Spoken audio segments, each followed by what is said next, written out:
It's debate night, but we're not in Milwaukee.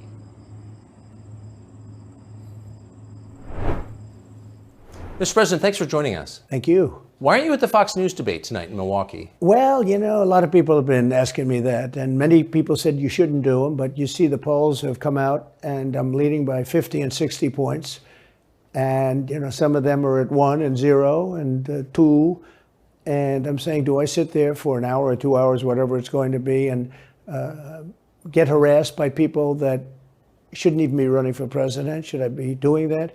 And a network that isn't particularly friendly to me, frankly. You know, they were backing Ron DeSanctimonious like crazy, and now they've given up on him. I mean, it's a lost cause.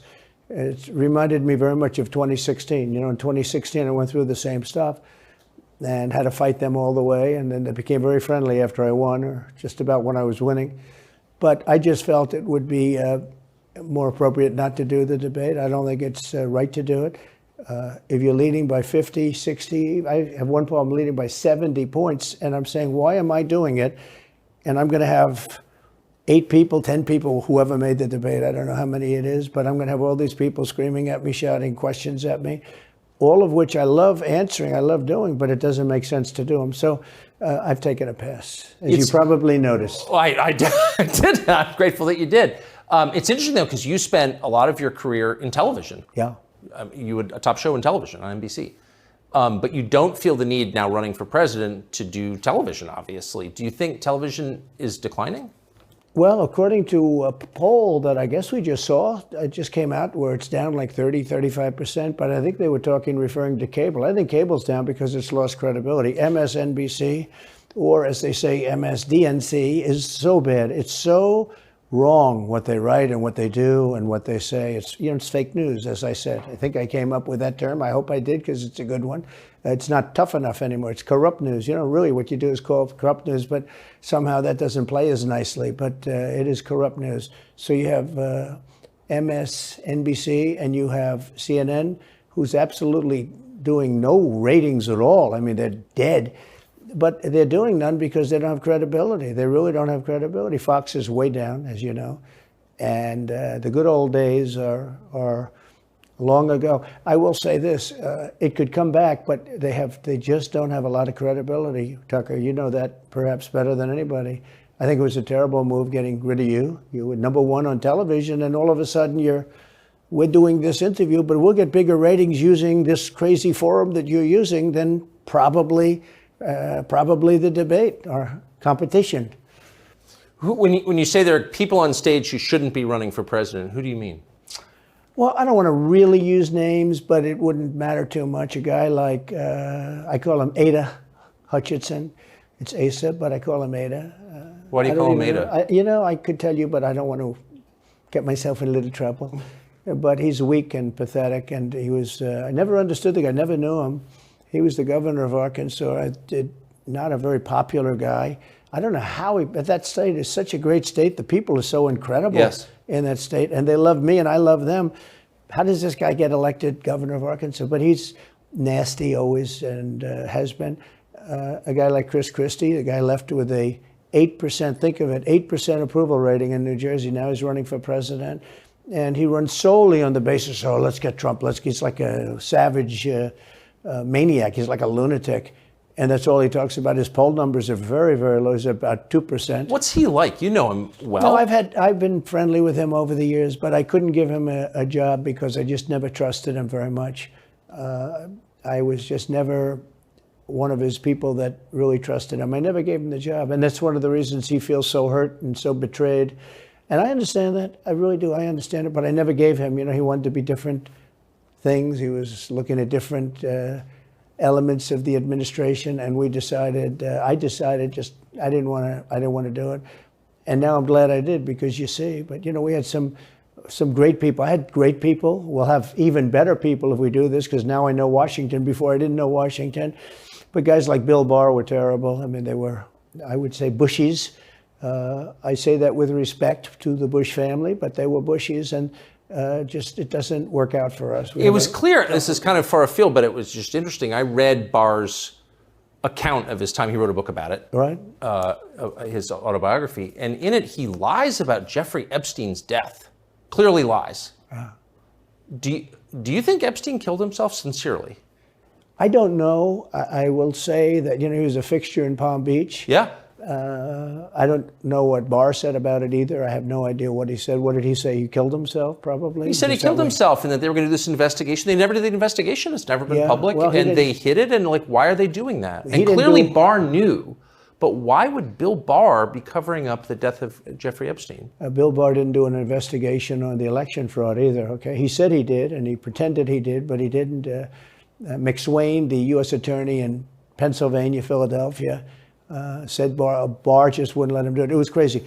Barr became so petrified, so frightened of being impeached. They were going to impeach him. I don't know if you remember it. Yeah. It's not a big moment in history. But they said, we're going to impeach. They play a much rougher game, the left, the lunatics. And they were going to impeach Bill Barr, and he was petrified. Now, how do you not get impeached? Don't do any of this stuff. But he didn't do the job there. I don't know what he did with Epstein, but possibly he didn't. Do you think it's possible that Epstein was killed? Oh, sure, it's possible. I mean, I don't really believe. I think he probably committed suicide. He had a life with, beautiful homes and beautiful everything, and he all of a sudden he's incarcerated and not doing very well. I would say that he did, but there are those people. There are many people. I think you're one of them, right? But a lot of people think that he was killed. He knew a lot on a lot of people. He was killed. You think so? I think the closer you look, I'm not a conspiracy person at all. I believe everything I hear. But yeah, the closer you look into it, I mean, the Attorney General of the United States, your Attorney General, clearly lied about the Epstein death. Yeah, and he was. Why? He was certainly. It wasn't well done. They had no cameras. They had no anything. Everybody was sleeping, and a case could be made. Look, I'm not going to get involved in it, but I can tell you, a case could be made either way. But it certainly wasn't the most well-run place. So the reason I'm asking you is I'm looking at the trajectory since 2015 when you got into politics, for real, and then won. It started with protests against you, massive protests, right. Organized protests by the left, and then it moved to impeachment twice, right. And now indictment. I mean, the next stage is violence. Are you worried that they're going to try and kill you? Why wouldn't they try and kill you, honestly? They're savage animals. They are people that are sick, really sick. You have great people in the Democrat Party. You have great people that are Democrats. Most of the people in our country are fantastic, and I'm representing everybody. I'm not just Republicans or conservatives. Right. I represent everybody. I'm the president of everybody. But I've seen what they do. I've seen the lengths that they go to. When they make up the Russia, when that's exposed and they go down, and Barr should have gone after them, and other people should have gone after. And they did very late, because the Durham report came out. It was fairly good. It could have been a lot tougher, I guess, but it was fairly good. But it explained how corrupt it was. I'll tell you who did a great job was the Inspector General Horowitz. He did a phenomenal report. You didn't have to go to Durham. He did it on Comey and on, I guess, McCabe and some others. And it was a vicious, it was basically a true report, how bad they are. But these people are sick people. These are people that I think they hate our country. You want to know the truth. When you see open borders, when you see these policies that they have, and so many other things, it's so sad to see. We have a country that's very fragile right now. I've never seen, I will say, look, I ran in 16, which was 15, but I ran in 16, election in 16, and there was tremendous spirit.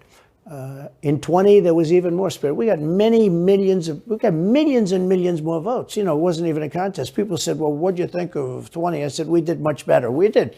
You got to base it on the number of votes. We got many more votes in 20 than we did in 16. But the election was rigged. It was a rigged election.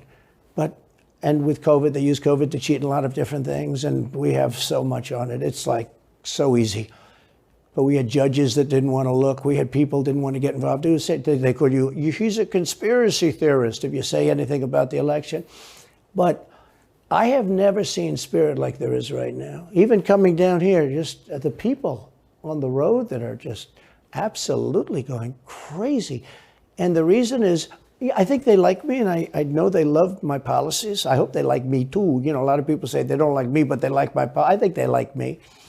But I have never seen spirit like it is right now. And the reason is because crooked Joe Biden is so bad. He's the worst president in the history of our country.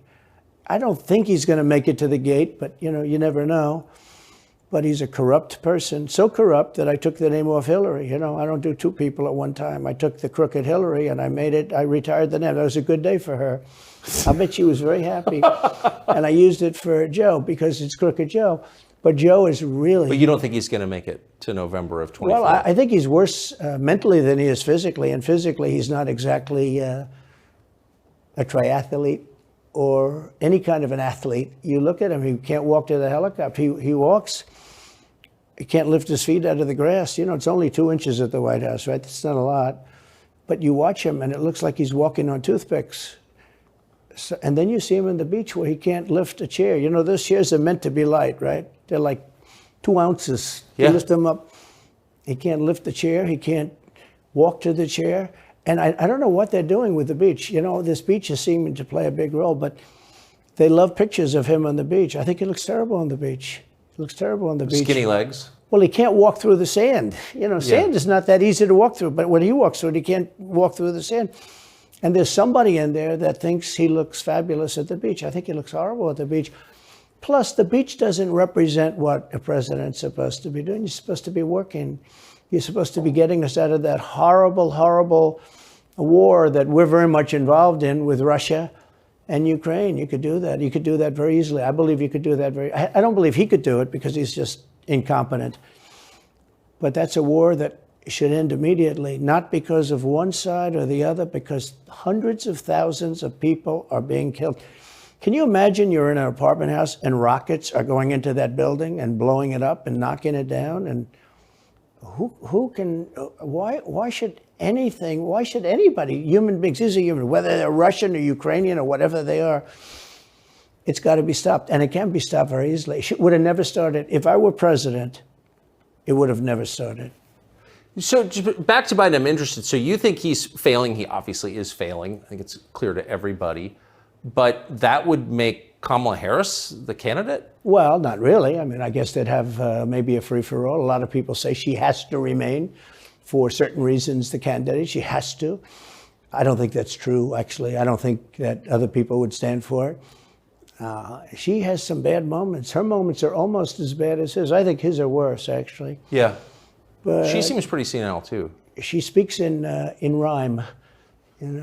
It's weird. It's weird. But she has bad moments. And in rhyme? What do you... Well, the way she talks, the bus will go here and then the bus will go there because that's what buses do. And it's weird. The whole thing is weird. This is not a president of the United States future. And I think they probably have some kind of a primary and other people will get involved. Newsom, right? Could be. I mean, I always got along well with him, believe it or not. But could be him, could be somebody else. He's got a big load on his shoulders because you look at California, what's happened. But I don't know if the American people really, the people that vote for him, I don't even know if they care. You look at so many of the things that are going on, and people don't seem to be. In the old days, if you had a bad record, it meant a lot. Today, if you have a bad record, it doesn't really mean anything. He looks good. He's a nice-looking guy, speaks well. But Biden, every time you watch him talking, it's like he's walking on eggs. You're waiting for him to collapse. And he almost always does. And I got to know the leaders of all of the countries, essentially, but the big ones. And the bigger, the tougher the leader. It's like sort of, I guess maybe that's the way it's supposed to be. But I got to know President Xi of China and Putin and Kim Jong-un, North Korea. Did a great job with North Korea, kept us out of a nuclear war. We would have 40,000 dead soldiers right now. They'd drop a nuke right on top of the military base. But we have 40,000 soldiers over there. And I did great. I got along with him great. That's a positive. The press said, he said nice things about Kim Jong-un. I also said horrible things at the beginning. Horrible enough that he wanted to talk. And we talked and we met in Singapore. We met actually twice. And we had unbelievable meetings. I know him very well. We were in great shape with him. What do you think he and Xi and Putin think of Biden? I think they can't believe it. I think they probably say this is some kind of a system. They had great respect for our country. They respected me. They had great respect for our country when I was there. every one of them. Look, if you go to North Korea, you take a look at what happened. You know, the Olympics was dead. South Korea spent billions on the Olympics. Nobody was going to go. They didn't want to get blown up. They called me and they said, we are going to let the Olympics proceed. This is North Korea. I said, you should go into the Olympics. Put your athletes in. It wasn't like, you know, they were big on athletes because, you know. Famine. But they went in and they actually participated. And within about 2 days, the entire thing was sold out. And if it wasn't me, that would have never happened. But I got along very well with him, and that's a positive thing. He does have massive nuclear power, by the way. And if Hillary would have gotten in, or if the Obama thought process continued, it would have been a nuclear war, absolutely, with North Korea. He was expecting to go into a war, and it would have been a nuclear war. So do you think the rest of the world looks on at Biden and thinks someone else has got to be running the government?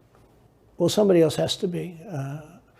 I don't think he's capable of doing anything. Look, when I debated him, I said, how come, and this was in front of probably not a friend of yours, Chris Wallace. He was the moderator. Not a friend.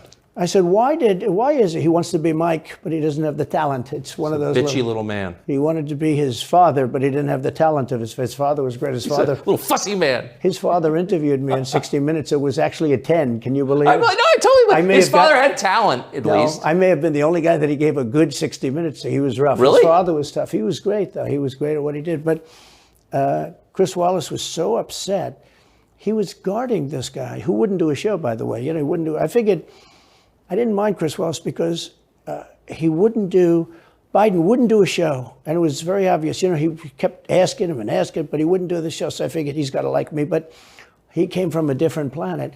But remember when I asked the question, why is it that the mayor of Moscow's wife is allowed to give you $3.5 million? Don't forget, that was brought up. Now it's brought up all the time, but that was brought up by me long before anyone ever heard of it. I said, the mayor of Moscow's wife giving you $3.5 million. What did you do to deserve $3.5 million? To Biden. And Chris Wallace said, this has nothing to do with the debate. I mean, he got in the way of the question. No, it was crazy. And I said, well, wait a minute. He got $3.5 million from the mayor of Moscow's wife. Now, people forget that, but if you go back and take a look, you will see. And Chris Wallace didn't want me to ask that question. I said, I think it's a very appropriate question. It turned out to be much more appropriate than people thought. Amazing. So do you have a preference in, assuming you're the Republican nominee and all goes as you plan it to go, do you have a preference in who you run against? In many ways, I'd love to run against him because his record's so bad. You know, it's still horrible when you look at inflation and everything else, but others also have very bad records. I mean, California's a bad record, so, you know, should it be Gavin or should it be somebody else? When I look at San Francisco, what's happened to that incredible city? That was one of the greatest cities in the world just a short while ago, and now it's very sad when you look at it. Los Angeles, every city practically, all the Democrat-run cities. You know, Republican-run cities are doing very nicely because they arrest people when you have crimes, and they don't go after political candidates because they think it's good. You know, I mean, it's like been amazing. My poll numbers are the highest I've ever had, but because people understand it. Can I just ask you, that gets back to my original question. So if the protest didn't work, you got elected anyway. Yeah. Impeachment didn't work twice, obviously. Indictment is not working. Your poll numbers go up. When they raided Mar-a-Lago in August of last year, your numbers went up. They can indict you 20 times and you're not gonna lose the Republican primary because of that. Well, so it makes it look even more ridiculous. I mean, the 4 indictments, and maybe there'll be more. I don't know. These people are crazy. But they're counterproductive. So if you chart it out, it's an escalation, is what I'm saying. Yeah. So what's next? After, you know, try to put you in prison for the rest of your life, that's not working. So, like, don't they have to kill you now? I think the people of our country don't get enough credit for how smart they are. And I'm not sure I would have said this 10 years ago, but they get it. You know, they really get it. When somebody gets indicted, your poll numbers go down. When somebody gets indicted, you announce, ladies and gentlemen, I'll be leaving to spend time with my family and to fight for the rest of my life on this stuff. But you're out of politics. I got indicted 4 times. All trivia, nonsense, bullshit. It's all bullshit. it's horrible when you look and you look at what they're doing. The boxes hoax, I'm covered by the Presidential Records Act. I'm allowed to do exactly that. He's not covered, and he's got 25 times the number of boxes, and he's got them stored in Chinatown. He's got them stored in a flimsy garage underneath his Corvette at Penn. And by the way, at Penn, he gets millions of dollars. China pays this guy millions of dollars. See, I think he's the most corrupt president we've ever had. And he also has the distinction of being the most incompetent. And I believe both. I mean, he's both incompetent and corrupt. So and who I is running the actually government? believe he's compromised because China knows so much about him. They know where the money comes from. They know where it is, who paid it, and they probably paid it. Well, they do pay Penn, and he gets $1 million. I think he takes $999,000 because keeps it a little bit under $1 million, like by $1. But he, in many ways, is a Manchurian candidate. We have a Manchurian candidate, and he's afraid to tell Russia to get out of Cuba. He's afraid to tell China to get out of Cuba. He's afraid. China now is building, think of this, China is building military installations in Cuba. The Cuban population of Miami is not too happy because they're never going to be able to go back. And you don't even hear about it. And the worst culprit is the press, the media, because normally, when I first heard that China's building installations in Cuba, and installations means military installations, okay, they said just some communication. They did that on the islands with Japan. They took the island, they started this massive construction, and they told everybody, including the Japanese have to be very careful. They told everybody that this is a housing development. They're going to build a housing development. And I said, how come the runway is 20,000 feet long? Private jets need 4,000 feet. They don't need 20,000 feet. The big ones need 20,000 feet. They don't even need 20.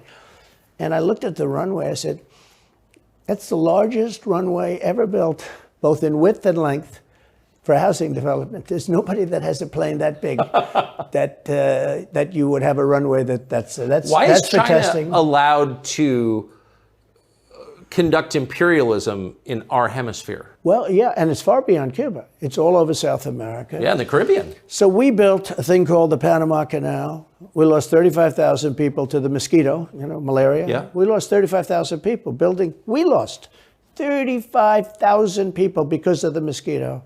Vicious. They had to build under nets. It was one of the true great wonders of the world. As he said, one of the 9 wonders of the world. No, it was one of the 7. It happened a little while ago, It says 9 wonders of the world. You could make 9 wonders. He would have been better off if he stuck with the 9 and just said, yeah, I think it's 9. But this is one of the true 7 wonders of the world. And you take a look at the Panama Canal. It was such an incredible engineering marvel. We sold it under Jimmy Carter. We sold it to Panama for $1. The following day, they quadrupled the amount of money that ships had to pay to get across. They didn't lose one ship. And now they've made it much bigger, and now they've widened it. They've doubled it, right? They've more than doubled it. And it's one of the most profitable things. Any time it's just incredible, right? We gave it away for $1. China now controls it. They actually control the Panama Canal. They run it, they control it. And we shouldn't let that happen. And we can't let China be in Cuba. And they'll get out. If I'm president, they'll get out. Because I had a very good relationship with President Xi, but he respected this country, he respected me. And he'll get out. And we can't let them run the Panama Canal. We built the Panama Canal. Should have never been given to Panama. We should have had it. But we gave it for $1. Think of it. They quadrupled. In one day, they lifted the fees, which are, pretty big for these massive ships to go through, right? Rather than going around the Cape and through all the tremendous storms, such beauty, it's beautiful stuff. But you didn't want to get caught in those storms. Those were storms that wiped out the biggest ships. And we go through the Panama Canal, we built it, and we gave it away for $1. Think of that, how stupid are we? We have done the stupidest things in this country. And now we have a president that can't put 2 sentences together, can't speak, can't walk, can't talk. I don't think he gets to the starting gate, but these people do miracles. I mean, he ran out of his basement, and you got away with that one because of COVID, so he sort of got away with it. They cheated on the election. But you have people that are very smart, but they're fascists and they're radical left lunatics, and they're destroying our country with the all-electric cars and the windmills all over the place, which, by the way, don't work, and they're all, most of them made in China. For the most part, they're made in China. Germany a little bit, but China. But you look at what's happening to our country, even no voter ID. I mean, why don't they want voter ID? There's only one reason they don't want voter ID, because they want to cheat. I mean, who doesn't want, the Democrat convention, the last one, they had voter ID that was this big. It looked like a prison card, this big on their chest. You walked in, they had your picture, your this, your fingerprint. They had everything. The most incredible voter ID I've ever seen. That was to get into the Democrat National Convention. But to get in to vote, if you buy groceries, if you buy practically anything now, you have ID on a card, credit cards or otherwise. But don't you think it's racist to have to show your ID? Well, they probably say that. They use anything not to show ID, because voter ID is pretty simple. And we could go back, and we should go back to all paper ballots, voter ID, same-day voting. France did it. France had mail-in ballots, and it was terrible. Anytime you have mail-in ballots, you're going to have massive cheating on your elections. Anytime, not just the presidential election. Anytime you have... Isn't that the whole point of them? Yeah. You can cheat? Oh, yeah, sure. It's their whole point. That's their whole point. They want to cheat. Yeah. They have to cheat because their policies are so bad that if they didn't cheat, they couldn't get elected. Who wants open borders? Who wants high taxes? Who wants high interest rates? Who wants to not be able to use a gas stove or have to drive an electric car, which, you have a 4-hour drive, but the car only goes an hour and a half, so you have to charge it. The happiest moment for somebody in an electric car is the first 10 minutes. In other words, you get it charged, and now for 10 minutes. The unhappiest part is the next hour, because you're petrified that you're not going to be found another charger. People, I'm saying, I'm not knocking electric cars, they're fine. They're fine. But if people want to buy a gasoline car or a hybrid, hybrids are pretty good, actually, but they should be allowed to buy. They don't want to do any of this. So right now, California's in a big brownout because their grid is a disaster. The grid all over the country is sort of a disaster, but the grid in California. And yet, they want to have in a very short period of time millions and millions of cars going off that grid, essentially. It doesn't work. So plug your car into a grid that's failing. You should be able to buy an electric car. Electric cars could be fine if you drive short distances and you want to have, whatever, and you have plug-ins everywhere you go. They could be fine. But you got to have gasoline cars. You got to have everything. Let people buy everything. Now the new thing is your heating systems in the house. They don't want you to have a modern day heating system. They want you to use a heating system that will cost you at least $10,000 to buy and won't work very well. None of the stuff works as well.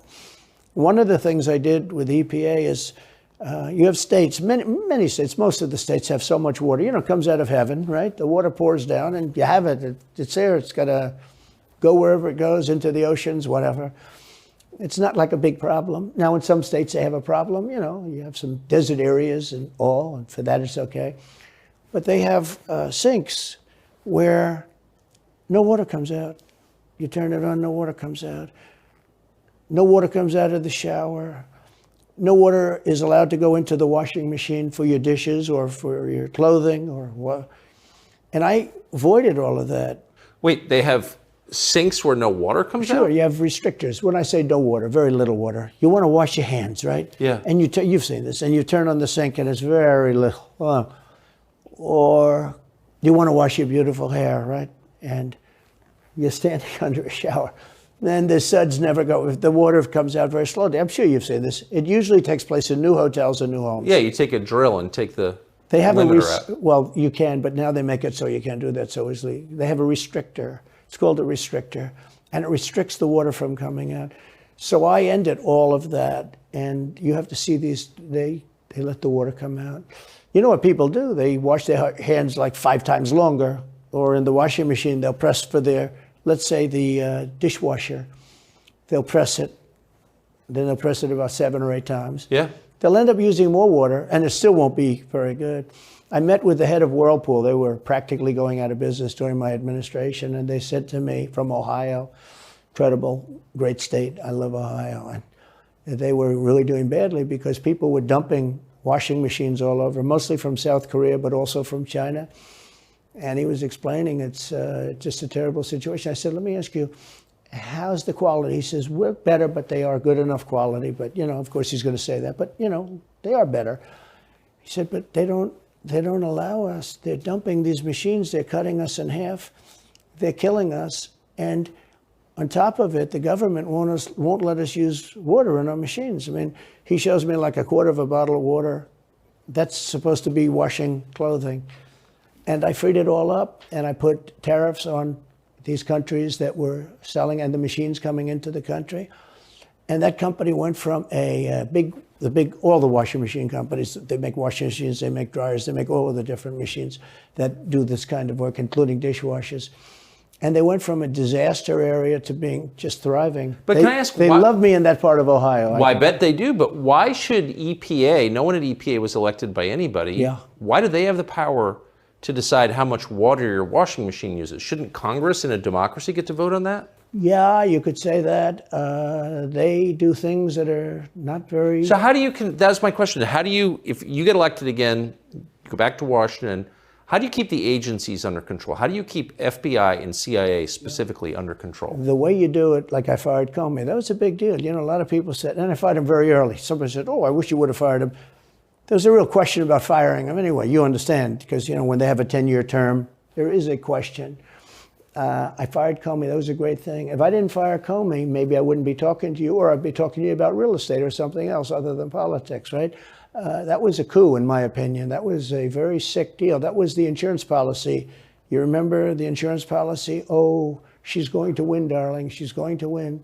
But just in case she doesn't, we have an insurance policy. An insurance policy was what they were doing. And we caught them with that. That was a very important tweet or whatever it was, text. It was a big deal. That was a big deal. The insurance policy. She's going to win 100 million to 1. That's not good odds. At least they gave me one, right? 100 million to 1. But just in case she doesn't win, we have an insurance policy. And everybody said, that's strange. That's strange. But we caught all of that because I fired Comey. Because when I fired Comey, it was like throwing a rock into a hornet's nest, into a nest of bees, and the place went crazy. So when you were president, are you confident that you knew everything, say, CIA was doing around the world? No, I'm not. It's a very interesting group of people. I had very good relationships, I thought, but I was a little surprised when I got out that, things go on. Look, it's... What were you surprised by? I was surprised. I think it's some of the people. I was surprised that there was... I had a group of people. Look, we killed many, using the CIA, I have to say this, very bad actors. We were very good at it. You look at Soleimani, you look at al-Baghdadi, bigger than Osama bin Laden. I mean, Osama bin Laden, but al-Baghdadi did ISIS, and he was rebuilding ISIS very strongly. And that was the CIA that did that? That was really us that did that. Yeah. That was really us that did that. And Soleimani was us that did that, not so much CIA. But we did some very good work with the CIA. What I started, when I looked at the 51 intelligence agents saying that was the laptop from hell was Russia disinformation, when I took a look at that, I said, that's a horrible thing. They knew it wasn't. They knew it was not. And by the way, you're talking about cheating on the election? McLaughlin and Fabrizio, great pollsters, they said a thing like that plus other things meant anywhere from 10 to 17% of the vote would change. Whatever happened to Mike Pence? You've always been nice to Pence. I've never heard you criticize Pence. You've defended him in public many, many times. He's out there attacking you. What is that? So Mike wants to run for president. You got to understand, in my opinion, Mike Pence had the absolute right to send the votes back to the legislatures. The Democrats and everybody said, you don't have the right. In other words, what I said, is he a human conveyor belt? You mean if he finds fraud in Pennsylvania, in Georgia, in any of these states, Arizona, he has to send them to Mitch McConnell, right? That's right, sir. Well, if he finds fraud, he has to? Yes, sir. I said, so he's a conveyor belt. Boom, put him in. I said, I don't agree with that. And we had some lawyers, not all, we had some lawyers that said, no, you do have the right to send them back to the legislatures to be rechecked. Because if you looked at what went on in Wisconsin, who, by the way, now agree with me, Wisconsin has been virtually, other than the fact they're not allowed to do anything statutorily. But Wisconsin has been, I mean, what they found is incredible. I mean, we won Wisconsin.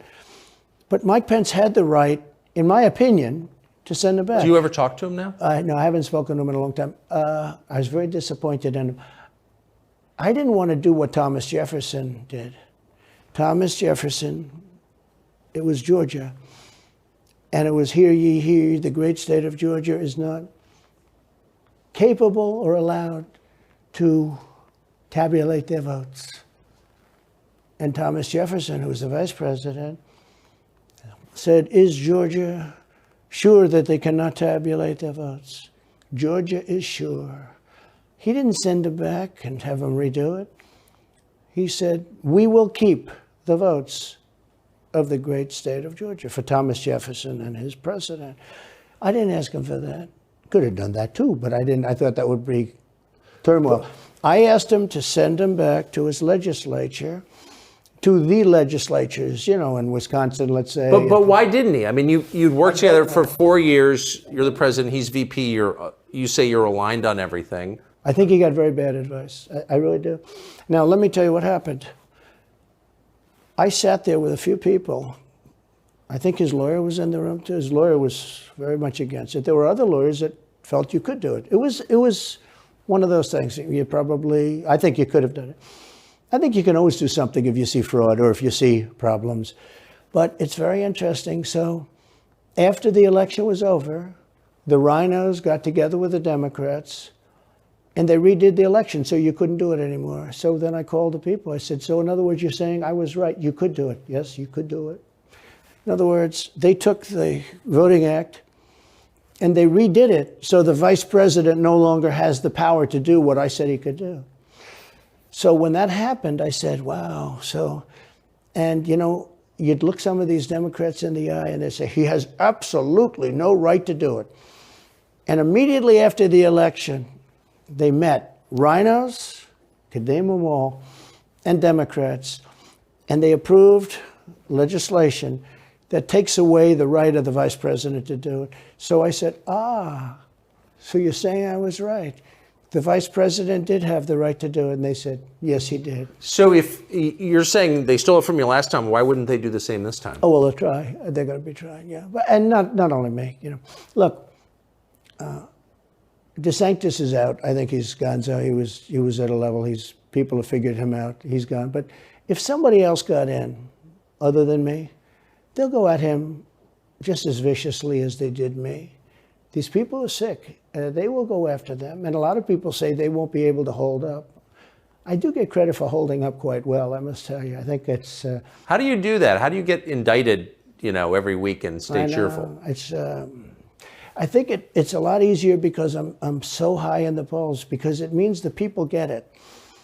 The people see it's a fraud. The people see it. Like this horrible district attorney from just a little while ago, from essentially Atlanta, that's Fulton County.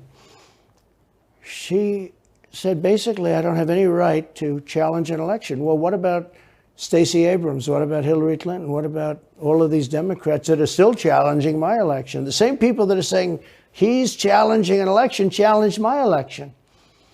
And they did it with slates. They did it with all sorts of things. They were very bad about it. But basically, they're suing me and they're saying, you don't have any right to challenge it. If you challenge an election, we're going to indict you and put you in jail. So what they're doing is they've weaponized, and don't kid yourself, the DOJ and Biden and the whole group, they're watching all of this stuff. They love the local stuff. You know, the DA in Manhattan. Not only that, they put one of the DOJ top people into the Manhattan DA's office to run things. They don't even have a case against me. It's not even a case. Everyone says, even the Democrats say, you can't bring these cases. You have no case.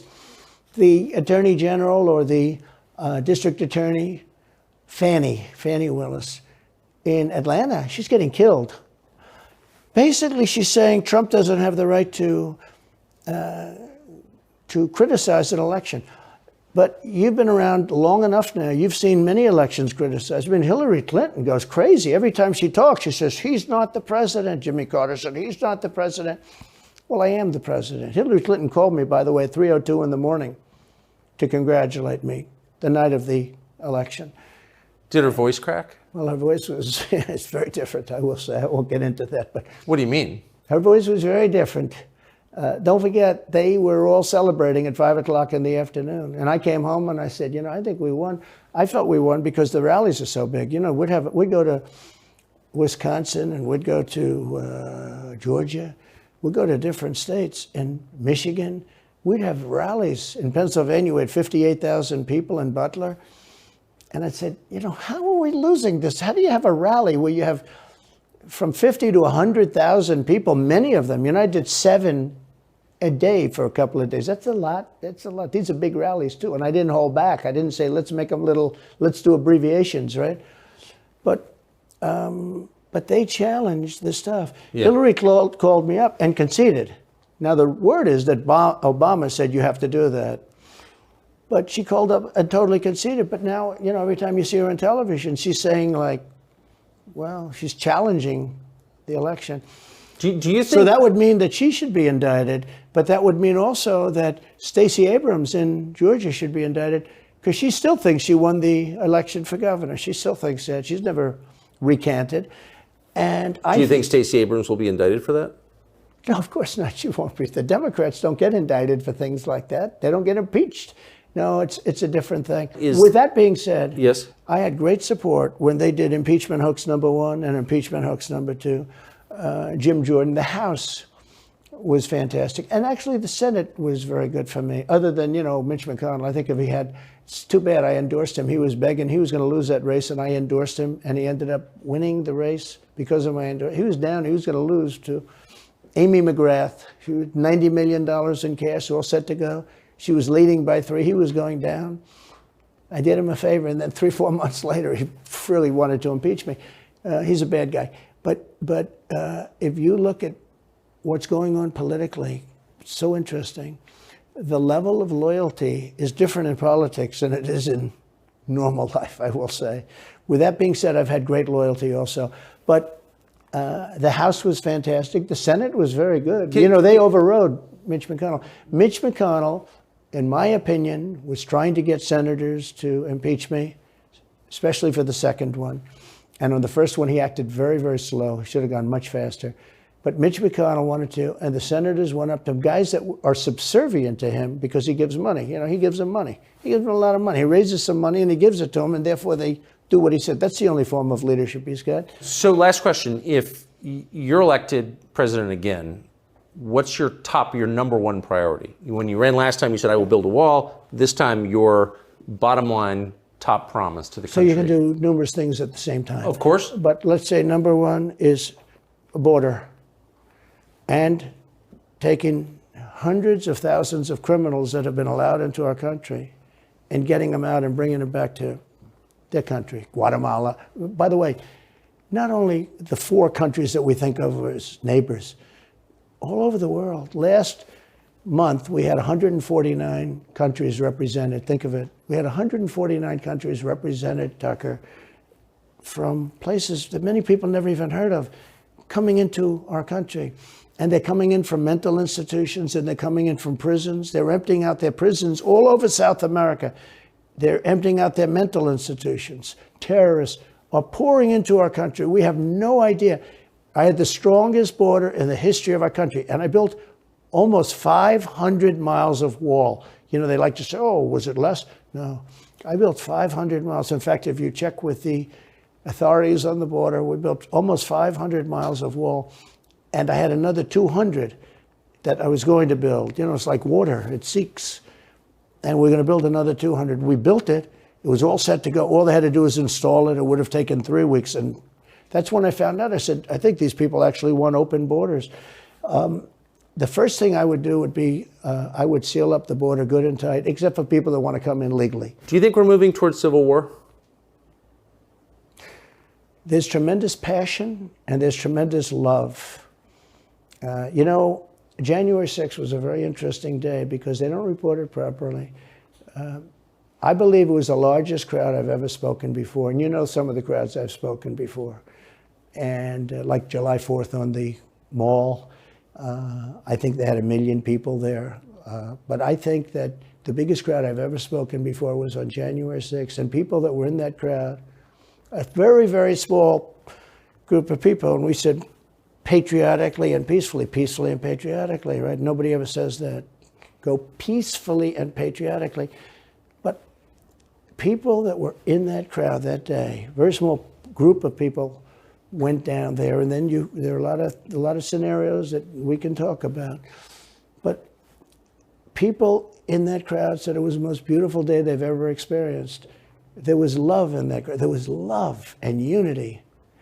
I have never seen such spirit and such passion and such love. And I've also never seen simultaneously and from the same people such hatred of what they've done to our country. So do you think it's possible that there's open conflict? We seem to be moving towards something. I don't know, because I don't know what it, I can say this. There's a level of passion that I've never seen. There's a level of hatred that I've never seen, and that's probably a bad combination. Donald Trump, thank you. Thank you very much. Very much. Thank you. That is a bad combination, by the way. Bad combination. Thank you.